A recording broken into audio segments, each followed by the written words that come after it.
Guys, स्वागत है आपका हमारे चैनल पे निश्विक ब्लॉग में। तो हम लोग निकल पड़े एक नई जर्नी के लिए और इस बार जो है हमारी जर्नी होने वाली है कहाँ के लिए सनी? उज्जैन महाकाल। यस, फाइनली बहुत टाइम बाद हम लोगों ने जो है प्लान बनाया है उज्जैन का। और काफ़ी टाइम हम लोग प्लान बना रहे थे बट हमारा हो नहीं पा रहा था उज्जैन का।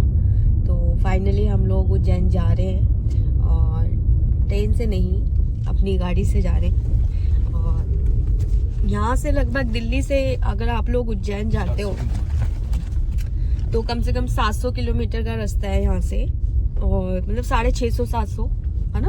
इतना ही है, 700 किलोमीटर। तो हमारे को पहुँचने में लगभग 11 घंटे मैक्सिमम मान के चलो, ज़्यादा से ज़्यादा 12 भी लग सकते हैं क्योंकि बीच रास्ते में रुकना भी होता है कई बार। तो हम लोग पहुँचेंगे आई थिंक रात को और अभी सुबह के 11 बज रहे। तो देखते हैं कि कितना टाइम हम लोगों को लगने वाला है और रास्ता कैसे रहेगा, किस रूट से हम लोगों ने ट्रैवल किया और आप लोग भी कैसे जा सकते हो। इस वीडियो में मैं आपको सारी चीज़ें गाइड करूँगी। और मौसम तो वहाँ का ठंडा ही है, दिल्ली में जैसा मौसम है वैसा ही है आई थिंक वेदर। और हमारे साथ और भी लोग हैं, मेरी फैमिली जो हमें ज्वाइन करेगी। और उन लोगों के साथ मेरा फर्स्ट ट्रिप है, तो देखते हैं कैसी होने वाली है जर्नी और आगे आप लोगों को भी एक्सपीरियंस कराऊंगी। तो मिलते हैं नेक्स्ट लोकेशन पे। मम्मी पापा को पिक करने के बाद हम लोग निकल पड़े थे अपनी उज्जैन की यात्रा के लिए। दिल्ली से उज्जैन तक का जो डिस्टेंस था वो 720 किलोमीटर है, जहाँ पर हमें पहुँचने में लगभग 10 घंटे लग गए थे।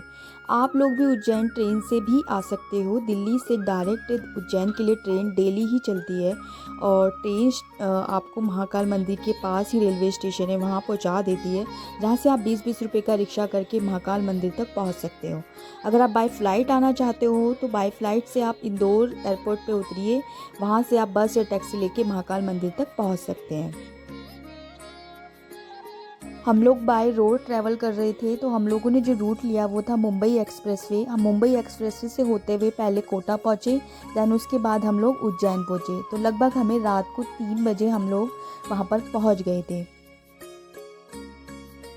मुंबई एक्सप्रेसवे से ट्रैवल करते टाइम बहुत ही खूबसूरत नज़ारे आपको देखने को मिल सकते हैं। साथ ही ये जो हाईवे है ना वो पूरा अरावली हिल से घिरा पड़ा था। और अगर बात टोल टैक्स की करूँ तो इस हाईवे को सिंगल जो टोल टैक्स है वो 675 रुपये का है। और हमें इस रूट पे ट्रैवल करते टाइम 9 से 10 टोल टैक्स पड़े थे। तो टोटल जो हमारा जो टोल टैक्स का जो पैसे थे वो 1500 रुपये हमारे लगे हैं एक साइड के। धूप इतनी तेज़ थी कि हमें बहुत ज़्यादा गर्मी लगने लगी और हमें पूरे रास्ते गाड़ी का एसी ऑन करके चलना पड़ा। बट जैसे जैसे शाम हुई मौसम ठंडा हो गया और मौसम बिल्कुल ही चेंज हो गया एकदम से।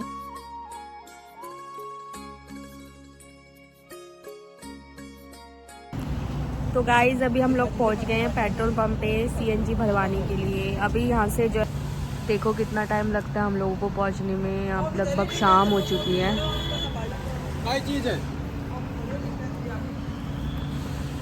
मौसम ऐसा हो चुका है और हम लोग हैं मुंबई एक्सप्रेसवे हाईवे पे।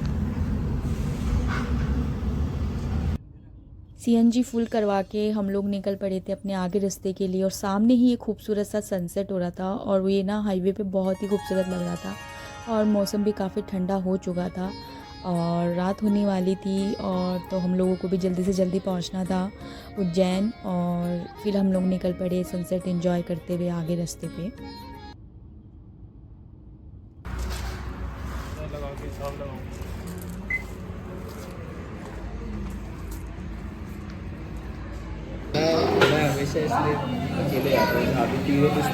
हम लोगों ने अब खाना खा लिया है यहाँ पर और हम लोग अब निकल रहे हैं यहाँ से। अभी हम हैं इस टाइम कोटा में और समय हो गया है करीब 10 बज रहे होंगे करीब। और हम लोग यहाँ से निकल रहे हैं। हम देखो पहुँचे कितना टाइम लगता है यहाँ। गुड मॉर्निंग गाइस, मॉर्निंग हो चुकी है अब और अब मॉर्निंग के बज रहे सुबह के 6 और आज हम जा रहे हैं महाकाल के दर्शन के लिए। ये हमारा रूम था। अभी सब सो रहे हैं, अभी सब सोए पड़े हैं यहाँ पर और थोड़ी देर में मैं रेडी होके निकलते हैं। तो रेडी होके आपको दिखाते हैं आज महाकाल के दर्शन के लिए। तो गाइज़ मैं रेडी हो गई हूँ अब और मैंने पहनी है साड़ी। और कल हम लोग रात को लेट आए थे 2 बजे, तो थक गई थी तो मैं अपना ब्लॉग नहीं बना पाई। और पीछे देखो हिप्पोपोटामस लेटा हुआ है। और अब हम निकलेंगे महाकाल के दर्शन के लिए और कैसा हमारा एक्सपीरियंस रहेगा, कितनी भीड़ मिलेगी, ये सब मैं आपको सारी चीज़ें बताने वाली हूँ। और अभी जो है बजे हैं सुबह के 8 और अभी सनी नहाने के लिए गया है। दैन उसके बाद हम सब निकलते हैं रेडी होके। तो दिखाती हूँ आपको अपने नेक्स्ट लोकेशन पे। हम लोग पहुँच गए पार्किंग एरिया में उज्जैन की और अब हम मंदिर में एंट्री करने वाले हैं आई थिंक। और यहाँ से इसकी एंट्री है। पार्किंग में गाड़ी लगाने के बाद हम लोग निकल पड़े थे महाकाल मंदिर में दर्शन के लिए। तो हम लोग निकल पड़े हैं उज्जैन में दर्शन करने के लिए। और कैसा लग रहा है? अच्छा लग रहा है, बहुत अच्छा लग रहा है। महाकाल के दर्शन करने जा रहे हैं, उनकी नगरी में पहुंच गए फाइनली। बाबा ने महाकाल मंदिर में दर्शन करने के लिए 2 तरह के दर्शन होते हैं। एक तो फॉर्मली आप लाइन लगा के भीड़ में जाके महाकाल बाबा के दर्शन कर सकते हो। साथ ही आपको शीघ्र दर्शन के लिए आपको एक पर्ची कटानी पड़ती है, जिसकी आप वेबसाइट पे सारी जानकारी रहती है महाकाल की। आप वहाँ से पैसे दे के ऑनलाइन बुकिंग करा सकते हो जल्दी अगर आपको है दर्शन करने की। बात अगर मंदिर की जाए तो मंदिर बहुत बड़े एरिया में बना हुआ था और मंदिर के कॉरिडोर को महाकाल लोक कहा जाता है। और ये मंदिर इतना ज़्यादा सुंदर था, बहुत ही सुंदर सुंदर कलाकृतियाँ दीवारों पे बनी हुई थी। शाम को इस कॉरिडोर में बहुत ही खूबसूरत सा लाइटिंग शो होता है और महाकाल लोक बहुत ही सुंदर लगता है। आप वो देखना बिल्कुल मत भूलिएगा। साथ ही मंदिर में प्रवेश करने के लिए आप हमारे इंडियंस कल्चर के ट्रेडिशनल कपड़े पहनना बिल्कुल मत भूलिएगा। महाकालेश्वर बाबा की अगर आप भस्म आरती देखना चाहते हो वो सुबह 4 बजे होती है, जिसके लिए आप 2 बजे एंट्री करनी होती है। और हम लोग जो है वो 3 बजे पहुँचे थे, तो हम लोग भस्म आरती अटेंड नहीं कर पाए। आप लोग ऑनलाइन बुकिंग उसकी करवा सकते हो महाकालेश्वर मंदिर की वेबसाइट पे जाके, या आप डायरेक्टली मंदिर में आके एक दिन पहले भस्म आरती के लिए बुकिंग करा सकते हो। हम लोगों ने ऑनलाइन बुकिंग करी थी बट हम लोग अटेंड नहीं कर पाए। मंदिर के अंदर फ़ोन कैमरा बिल्कुल अलाउ नहीं था, तो मैं अंदर की फ़ोटोज़ और पिक्चर्स बिल्कुल नहीं क्लिक कर पाई, इसलिए मैं आपको बाहर से ही सब कुछ दिखा रही थी। हम लोग है ना मॉर्निंग में 10 बजे मंदिर में पहुंच गए थे और मंदिर में इतनी ज़्यादा भीड़ थी और गर्मी भी बहुत ज़्यादा थी। आप लोग भी अगर वीकेंड्स पे आते हो तो आप प्रिपेयर होके आइए, क्योंकि यहाँ पर बहुत ज़्यादा भीड़ होती है वीकेंड्स पे। जैसे कि दोस्तों आप देख सकते हो यहाँ पर कितनी भीड़ है, बट आपका श्रद्धा और आपका भाव ही इस मंदिर में आने के लिए काफ़ी है। सावन के पावन महीने में भी यहाँ पर अपार भीड़ होती है, जो महादेव की कृपा है।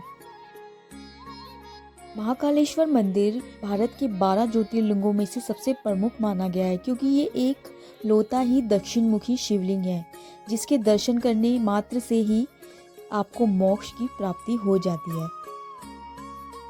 मंदिर में दर्शन करने के बाद आपको बाहर छोटे छोटे मंदिर भी मिलेंगे, जहाँ भी आप दर्शन करना बिल्कुल मत भूलिएगा।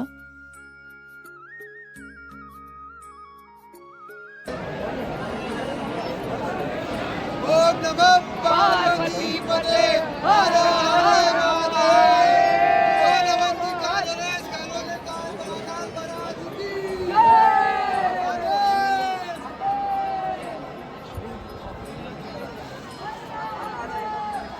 हमारे दर्शन हो गए हैं उज्जैन में।